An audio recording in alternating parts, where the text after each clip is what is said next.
ഏഷ്യാനെറ്റ് റേറ്റിംഗിൽ മൂന്നാമത് പോയിരിക്കുന്നു. ഒന്നാമതായി തുടർന്ന് റിപ്പോർട്ടർ, രണ്ടാമതേക്ക് സ്ഥാനം ഒരു പടി മുന്നിലേക്ക് കയറിയിരിക്കുകയാണ് 24. ഏഷ്യാനെറ്റിൻ്റെ അവസ്ഥ പരിഗണിലാണല്ലോ. തീർച്ചയായിട്ടും ഏഷ്യാനെറ്റ് ഇപ്പോൾ ഭയങ്കരമായിട്ട് താഴേക്ക് പോയി. ആദ്യമായിട്ടാണ് ഏഷ്യാനെറ്റ് മൂന്നാം സ്ഥാനത്തേക്ക് വരുന്നത്. റിപ്പോർട്ടർ കഴിഞ്ഞ ദിവസം 15ാം വാർഷികമൊക്കെ ആഘോഷിച്ചു. അപ്പോൾ അവർ ഒന്നാമതെന്നുള്ള രീതിയിൽ പറയുകയാണ്. അത് കണ്ടു കഴിഞ്ഞാൽ നമുക്ക് മനസ്സിലാവും അവർ എത്രയോ നാളായിട്ട് ഒന്നാമത് നിൽക്കുന്ന രീതിയിലാണ് അവരത് അവതരിപ്പിച്ചത്. അപ്പോൾ അതുകൊണ്ട് തന്നെ ഏഷ്യാനെറ്റിനെ സംബന്ധിച്ചിടത്തോളം കാലം മാറിയിരിക്കുന്നു. കാലത്തിനനുസരിച്ച് കോലവും മാറേണ്ടതുണ്ട്. നമ്മളീ പറഞ്ഞ പോലെ ദൂരദർശൻ പോലുള്ളൊരു ശൈലിയുമായി ഇനി നടക്കില്ല. അപ്പോൾ ഇപ്പോൾ പുതിയ പോയിൻ്റ് റേറ്റ് ചെയ്യാനെന്ന് പ്രേക്ഷകർക്കായി വായിക്കാം. അതായത് ഒന്ന് റിപ്പോർട്ടർ ചാനൽ 118 പോയിൻറ്റ്, 24 113, അതായത് 5 പോയിൻ്റ് തൊട്ട് പിന്നിലായിട്ട് 24 ഉണ്ട്. ശ്രീകണ്ഠൻ നായർ ഒറ്റയ്ക്ക് തുഴഞ്ഞാണ് ഇത്ര എത്തിക്കുന്നതെന്നുള്ളതാണ് ഏറ്റവും പ്രധാനപ്പെട്ട വസ്തുത. ഏഷ്യാൻ ന്യൂസ് 106 പോയിൻറ്റുമായി മൂന്നാം സ്ഥാനത്ത് വന്നിരിക്കുകയാണ്. പിന്നീട് വളരെ പിന്നിലായിട്ടാണ് മനോരമ 52 പോയിൻ്റ് മനോരമ ഉണ്ട്. മാതൃഭൂമി ന്യൂസ് 47, 5 പോയിൻ്റ് ബാക്കിൽ, മനോരമയുടെ ബാക്കിലായിട്ട്. ന്യൂസ് മലയാളം 24/7 എന്ന് പറഞ്ഞ ചാനൽ വളരെ ഒരു വർഷം കൊണ്ട് തന്നെ ഇത്രയും 6ാം സ്ഥാനത്തേക്ക് എത്തിയെന്നുള്ളത് ഒരു പ്രത്യേകത തന്നെയാണ്. അവർ 29 പോയിൻറ്റുമായി അതിന് പിന്നിൽ നിൽക്കുകയാണ്. നമുക്കറിയാം ഇലക്ഷൻ വരുമ്പോൾ എപ്പോഴും കൈരളി ന്യൂസ് ജനം ടി വിക്ക് മുന്നിലാവാറുണ്ട്. അത് ഇത്തവണ ആവർത്തിച്ചു. നിലമ്പൂർ ഇലക്ഷൻ ആയതുകൊണ്ട് തന്നെ കൈരളി 21 പോയിൻറ്റുമായി ന്യൂസ് മലയാളത്തിന് തൊട്ട് താഴെയുണ്ട്. ജനം ടി വി 20 പോയിൻറ്റുമായി കൈരളിക്ക് പിന്നിലാണ്. ഇനി അടുത്ത ആഴ്ച വരുമ്പോഴത്തേക്ക് ജനം കൈരളിക്ക് മുകളിലാകും. അങ്ങനെയാണ് പൊതുവെ വരാറുള്ളത് ഇലക്ഷൻ സമയത്ത്. അതിനുശേഷം news 18 Kerala 17 point, media 1 TV 9 point. അങ്ങനെയാണ് ഇപ്പോഴത്തെ ഒരു കണക്ക് പറയുന്നത്. പക്ഷേ ഇതിൽ നിന്ന് നമുക്ക് മനസ്സിലാക്കാൻ കഴിയുന്നത് ഈ തെരഞ്ഞെടുപ്പ്, യുദ്ധം, ഇങ്ങനെയുള്ള സംഭവങ്ങൾ വരുമ്പോൾ സ്വാഭാവികമായിട്ടും ജനങ്ങൾ ഒരു ചാനൽ കാണാൻ ആഗ്രഹിക്കുമ്പോൾ വളരെ വൈബ്രൻ്റായിട്ട് അല്ലെങ്കിൽ വളരെ ചടുലമായി വാർത്തകൾ അവതരിപ്പിക്കുന്ന ചാനലുകളായിരിക്കും എല്ലാവർക്കും താല്പര്യം. കാരണം ഈ പറഞ്ഞതുപോലെ അരുണും അതോടൊപ്പം തന്നെ സുജയിയും ഒക്കെ ആ രീതിയിലുള്ള ഒരു ന്യൂസ് അവതാരകരാണല്ലോ.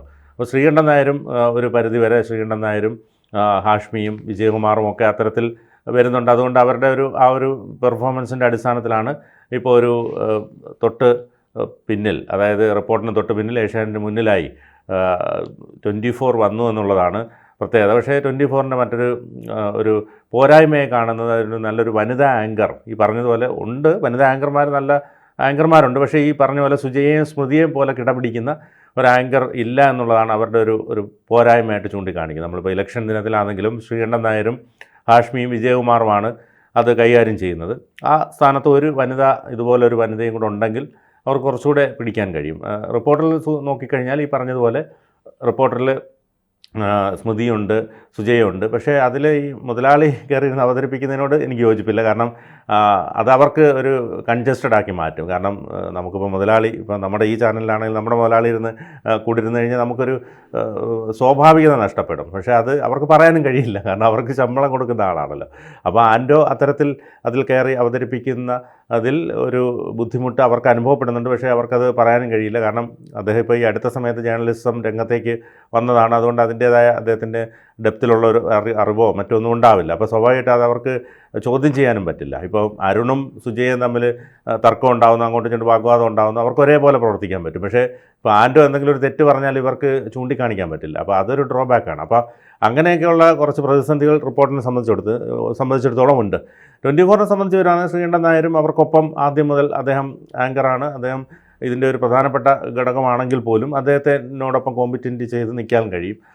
ഏഷ്യാനെറ്റ് പരിശോധിച്ചാൽ ഏഷ്യാനെറ്റിൽ ഈ പറഞ്ഞതുപോലെ നമ്മൾ ഈ ദൂരദർശൻ്റെ ശൈലിയിലുള്ള വാർത്താ അവതരണവും അങ്ങനെയൊക്കെയുള്ള കാര്യങ്ങളാണ് ഏഷ്യാനെറ്റിനെ പിന്നോട്ടടിക്കുന്നത്. കാരണം ചടുലമായ രീതിയിൽ പെട്ടെന്ന് വാർത്ത അറിയാൻ നമ്മൾ ഒരു വാർത്താ ചാനൽ വയ്ക്കുമ്പോൾ സ്വാഭാവികമായും വളരെ വേഗതയിൽ, അതോടൊപ്പം തന്നെ വളരെ ഒരു അഗ്രസീവായി വാർത്തകൾ കണ്ടാൽ മാത്രമേ ആളുകൾ അതിലേക്ക് പോവുകയുള്ളൂ, അത് കാണുകയുള്ളൂ. അപ്പോൾ ഏഷ്യാനെറ്റിൻ്റെ പരമ്പരാഗതമായി ഉള്ള ഒരു ശൈലി പിന്തുടർന്നുകൊണ്ടിരിക്കുകയാണ്. അപ്പോൾ ആ ശൈലി മാറ്റേണ്ടതുണ്ട്. മനോരമ ഇപ്പോൾ ഒരു വലിയ ഗ്രാഫിക് സംവിധാനങ്ങളോടെ രംഗത്ത് വന്നിട്ടുണ്ട്. അവർ വിദേശ ഒരു ഗ്രാഫിക് ഡിസൈനറെ കൊണ്ട് അവരുടെ ലേഔട്ടും മൊത്തത്തിൽ മാറ്റിയിട്ടുണ്ട്.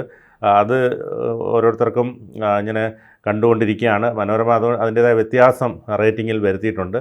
മാതൃഭൂമി പറഞ്ഞതുപോലെ അവരുടേതായ ചില വാർത്തകളിലൂടെ മാതൃഭൂമി ഇടം പിടിക്കണം. മാതൃഭൂമി എപ്പോഴും ഈ കൗതുകകരമായ വാർത്തകൾ, മൃഗങ്ങളുടെ വാർത്തകൾ, ആന, പുലി, അങ്ങനെയൊക്കെയുള്ള വാർത്തകളിലൂടെയാണ് മാതൃഭൂമി കൂടുതൽ പിടിച്ചിരിക്കുന്നത്. കൈരളി എടുത്ത് പരിശോധിച്ചാൽ കൈരളി ഇലക്ഷൻ സമയത്ത് സ്വാഭാവികമായിട്ടും എല്ലാവരും തന്നെ കൈരളിയെ ആശ്രയിക്കും. കാരണം CPM ആയിട്ടുള്ള അണികളുമെല്ലാം, കാരണം മുഖ്യമന്ത്രിയൊക്കെ അവിടെ പ്രസംഗിക്കുമ്പോൾ ഫുള്ളായിട്ട് അത് ലൈവ് കൊടുക്കുകയൊക്കെ ചെയ്യുന്നുണ്ട്, കൈരളി കാണും. ജനം TV പുതിയ രൂപത്തിലും ഭാവത്തിലും ഒക്കെ മാറി. അവർ അവിടെ നിന്ന് ചാക്കയിൽ നിന്ന് കൈമനത്ത് ഓഫീസിലേക്ക് മാറി. അപ്പോൾ അതുകൊണ്ട് തന്നെ ഒരുപാട് സാങ്കേതിക വിദ്യകളൊക്കെ കൊണ്ടുവരുന്നുണ്ട്. പക്ഷേ അതും ഈ പറഞ്ഞതുപോലെ കുറച്ചുകൂടിയൊക്കെ മെച്ചപ്പെടുത്തിയെടുത്താൽ കുറച്ചുകൂടെ മുന്നിലേക്ക് വരാൻ പറ്റും. ന്യൂസ് മലയാളം 24/7 എന്ന് പറഞ്ഞ ചാനലാണ് ഒരു വർഷം കൊണ്ട് ശ്രദ്ധേയമായ നേട്ടം ഉണ്ടാക്കിയത്. അവരുടെ ടെക്നോളജിയും അവരുടെ XR AR VR സംവിധാനങ്ങളൊക്കെ വളരെ വലിയ മികച്ച രീതിയിൽ തന്നെ പോകുന്നു. അവർക്കൊരു പ്രത്യേകതയും കൊണ്ട് അവർക്ക് കൃത്യമായിട്ട് അവതരിപ്പിക്കാൻ കഴിയുന്ന കുറച്ച് മുഖങ്ങളെ കിട്ടിയെന്നുള്ളതാണ്. ഈ റിപ്പോർട്ടറിന്റെ പ്രത്യേകത ഏറ്റവും വലിയ നേട്ടം അതാണ്.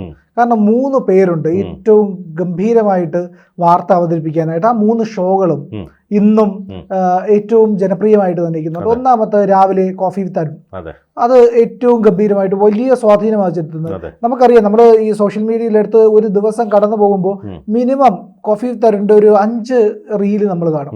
ഇത് പല സമയത്ത് പല ദിവസങ്ങളുണ്ടായത് ആൾക്കാർ കട്ട് ചെയ്തിട്ടേക്കും, റിപ്പോർട്ടർ തന്നെ ഇട്ടതല്ല, പല ആൾക്കാരും കട്ട് ചെയ്തിട്ടേക്കുന്ന റീലായിട്ട്. പിന്നെ രണ്ടാമത്തെ ഒരു കാര്യം എന്ന് പറഞ്ഞു കഴിഞ്ഞാൽ ഗുഡ് ഈവനിങ് സുജയ പാർവതി, ഏറ്റവും ഗംഭീരമായിട്ട് വലിയ പ്രേക്ഷക സ്വീകാര്യതയുള്ള ഈ പറയുന്ന ഇപ്പൊ സുജയ പാർവതിയുടെ ഷോയുടെ ഒരു പ്രത്യേകതയായിട്ട് ഞാൻ കാണുന്നത് ആബാലവൃദ്ധം ജനങ്ങളും അതിനോട് ഇഷ്ടപ്പെടുന്ന ആൾക്കാരാണ്. അതിലെ ആ പറയുന്ന ന്യൂസ് കണ്ടന്റിനോട് താല്പര്യമുള്ളവരാണ്. ആ സുജയ എന്ന് പറഞ്ഞു കഴിഞ്ഞാൽ എല്ലാവർക്കും സ്വീകരിക്കപ്പെടുന്ന ഒരു അവതാരക കൂടിയാണ് എന്നുള്ളതാണ് ഇതിലെ ഏറ്റവും വലിയ പ്രത്യേകത. പിന്നെ ഷാർപ്പായിട്ടുള്ള ഒരു ഡിബേറ്റ്.